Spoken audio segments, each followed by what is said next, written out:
Welcome back to my 100% playthrough of the Wayfarer for Heretic on the Thou Art a Smite-Meister difficulty, played through GZDoom. We are doing all levels with a 1 start, and this is E1M9, the secret level of the Wayfarer, Mystic Fountain of Krates. Let's begin. So the first thing you want to do is grab the Dragon Claw and some ammo for it. Then go down this hallway and grab some more ammo, ignore the Nitro Golems, ignore the Ophidians as you go down this area, ignore the Serpent Keeper as you go into this place and grab the Ethereal Crossbow as well as some ammo for it. Grab the Quartz Flask too, then go into here to grab some more stuff, including the Gauntlets of the Necromancer and some more Time Bombs of the Ancients. Go into here to grab some more ammo for the Dragon Claw, and we will use that ammo right now to kill these ghosts. And maybe some golems while we're at it too. So the thing about firing is, once you do that, some more enemies will spawn in, and you want to avoid them all, because they will do quite a bit of damage to you.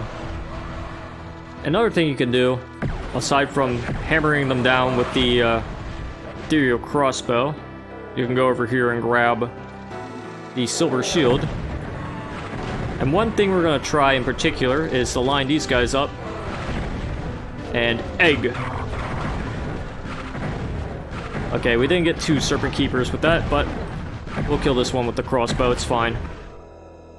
There it is. We also got an Ophidian out of that too, so it's also fine about that. We'll ignore all these guys and focus on the Serpent Keeper because we don't want to get thwacked by his hammer because it does a ton of damage. And now we'll focus on these ghosts. And the Dragon Claw is very ideal for them because it's very consistent in its damage output. But anyways, we'll go back here to grab some more stuff and finish off this fella who's just sitting right there. Might as well grab that Crystal Geode while we're here too. And finish off this fella. Same for this one. And now we'll kill these Ophidians, or maybe not, since another one of these guys decide to show up.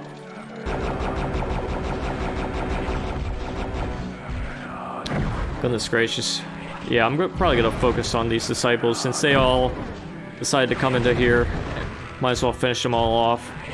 Since I have plenty of crossbow ammo. And hey, look, you're still here. Just in time to turn back and die. How about that? Alright, that should be most of the disciples. So let's use the Dragon Claw to snipe off these Ophidians, since the crossbow isn't the most ideal weapon to use against them. Because the auto-aim with the projectiles, particularly the side bolts, is a bit different in the Wayfarer. But anyways, we're going back here. And since these enemies are all bundled up, well, I'm going to kill the ghost enemies first. Or maybe, yeah, we'll use those time bombs. And we'll use the Dragon Claw to kill these ones. Because there are some ghostly undead warriors in here that you want to get rid of.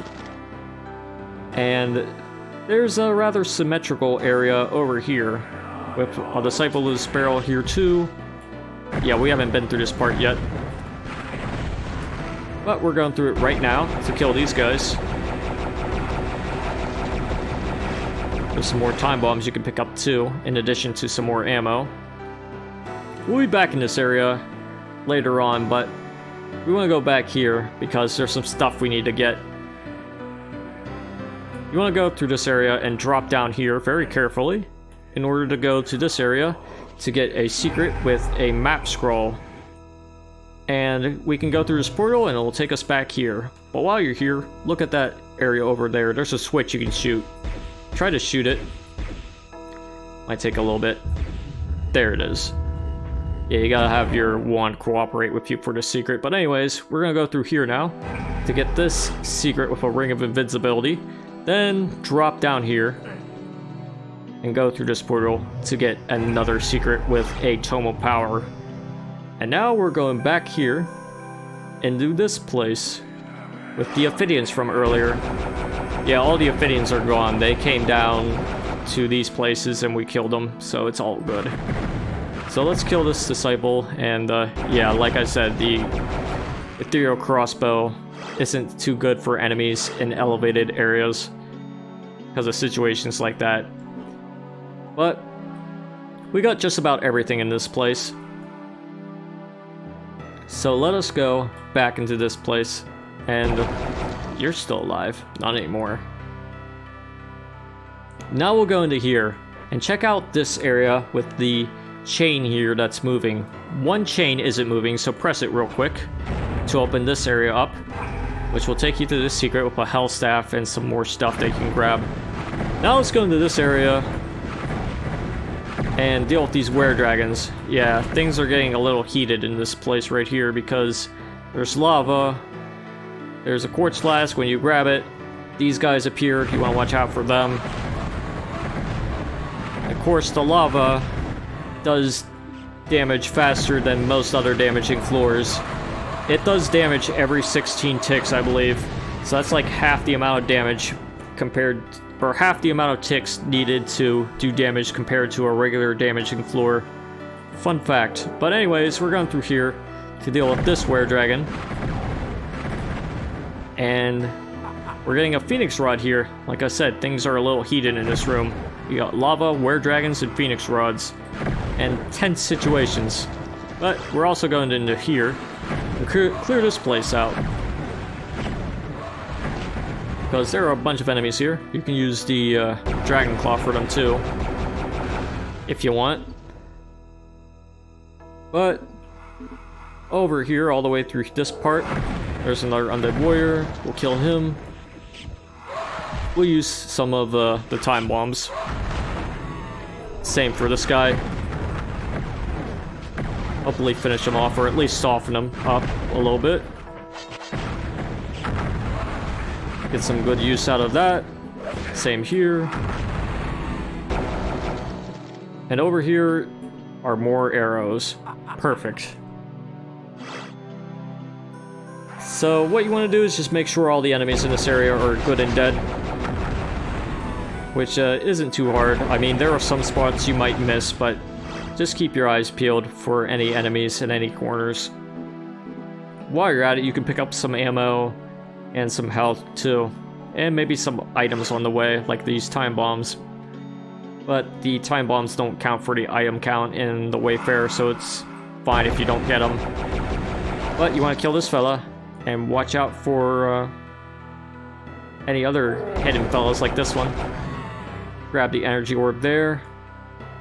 And speaking of hidden things, check out this crate here.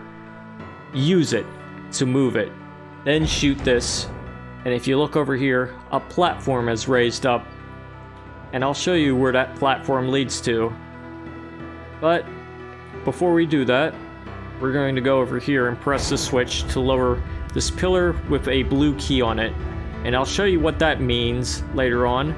However, before we even do that, we're going to shoot this button to lower this wall and go through this area to be sent through a portal to this place on top of one of these crates.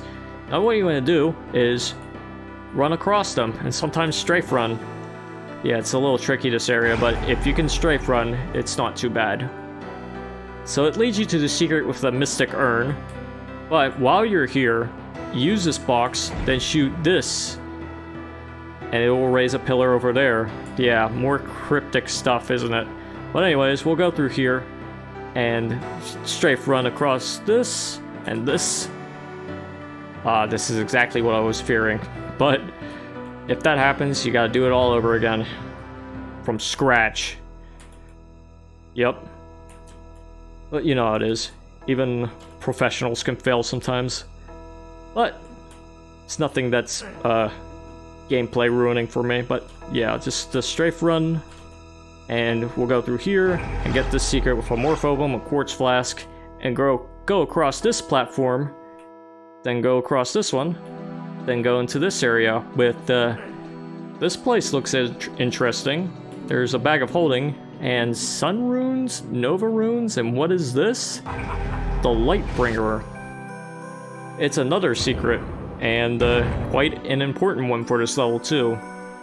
I'll show you what that does when the time comes, but we are just going to go through this area and back through here so we can go up to this place and grab the blue key. And since we cleared out this whole area, we are ready to go into the blue door.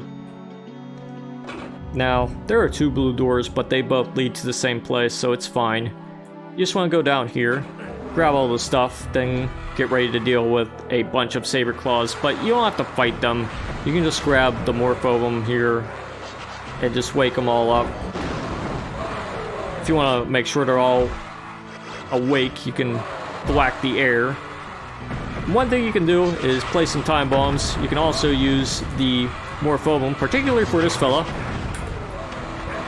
Yeah. While you're at it, you can use the time bombs and the morphobum too. Just to blow up some chickens. And it looks like I used a tome of power, but it's fine. Because, you know what, we're going to use it. Because we might not use the Dragon Claw too much after this point. Yeah, we're turning mistakes into miracles here. Because there's another tome of power right there. Yeah, it's all good. And you know what? Since, even though you'll still hit me, I got the regeneration going on. And even though I still took damage from you, there's plenty of health here, as long as we don't get hit too much. And of course, the ethereal crossbow powered up has great spammability. So you can use it on pretty much all these enemies, and they give you a lot of ammo in this area. So there's no reason not to use it when powered up. Well, aside from the fact that all the other weapons you get here are potentially stronger. But anyways, we're going through here to grab the Hell Staff and the Lesser Runes. Killing this fella up here. We'll grab these while we're here too. And check out this place. It has a different textured crate. Use this different textured crate to get this secret with the Mystic Urn. And you should be good to go. So the rest of this part is cleanup. We'll use a Dragon Claw since that's a good mop weapon. Because it cleans up well. We'll go over here and grab some more ethereal arrows. Like I said, they give you tons of them. So you can use this weapon as liberally as you want. So let's use it for these guys. Even though the auto aim is still a little bit off, it's still good for use against the undead warriors since they only have a certain amount of health and they don't fly around or anything. And plus they're not ghost enemies, so it's all good.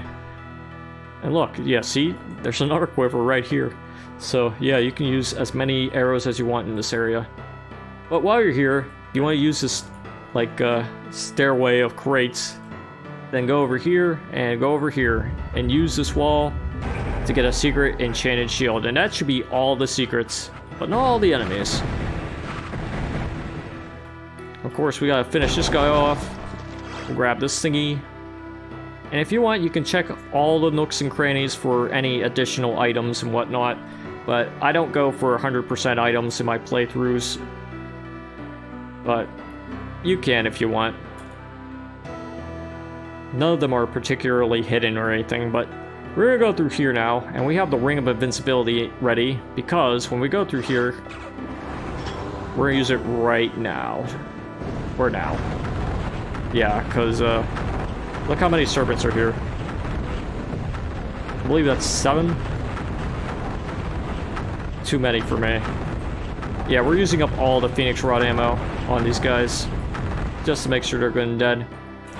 I will use this switch, we'll grab more Dragon Claw ammo, then go back out here. While we're powered up, we'll get this thingy out and use this, and get ready to use the powered up Lightbringer, because check this out. Yes. Check out this devastation. It is beautiful. While we're at it, we'll use this quartz flask, because we love our sippy juice. Now, if you're feeling confident in your usage of the Ring of Invincibility, like if you feel like you can take on the Chaos Serpents without using the ring, you can use the ring here if you want. It's fine either way, because it'll still get the job done. But we ran out of tome usage, so here's what the basic Lightbringer does. It costs 5 ammo to shoot, and it shoots this projectile that pretty much bounces around and does a little bit of damage to enemies. Well, nowhere as much as it does with the powered up version, at least. But yeah, we'll just use the health staff to clear out the rest of these enemies, since a lot of these guys are disciples, and it's not that bad against the disciples because they like to fly around in open spaces. And of course, if you take any extra damage, you can just use the quartz flasks and mystic urns, and you should be alright, because the Lightbringer will kill pretty much most, if not all, the enemies here. But that's all the enemies dead, though. And as you can see, we've gotten pretty much everything in this map, so let's just go over here and check this place out. That is lovely, isn't it? I'm going to use that for a thumbnail. But we are done with this level. We can use all these items that we haven't used in Celebration, like these time bombs. And now let's go. Alright, Mystic Fountain of Krates. That is quite the level. It introduces you to the Lightbringer, provided you can get to the cryptic secret in order to get it. But it's a good investment because it does quite a lot of damage, especially when powered up. And I think it's a sufficient substitute for the Fire Mace. Well, for an ultimate weapon, it's definitely much better than the Fire Mace. I mean, the Fire Mace would be a good regular weapon, but I don't think it's good powered up, but that's another story. The Lightbringer is still good, especially when powered up. But anyways, yeah, this level was a little bit challenging, but it was definitely shorter than the other one, or the one we just finished. But speaking of levels that are quite lengthy, we are done with this video. Stay tuned for the next one, where we will go into the stomping grounds. But until then, toodaloo.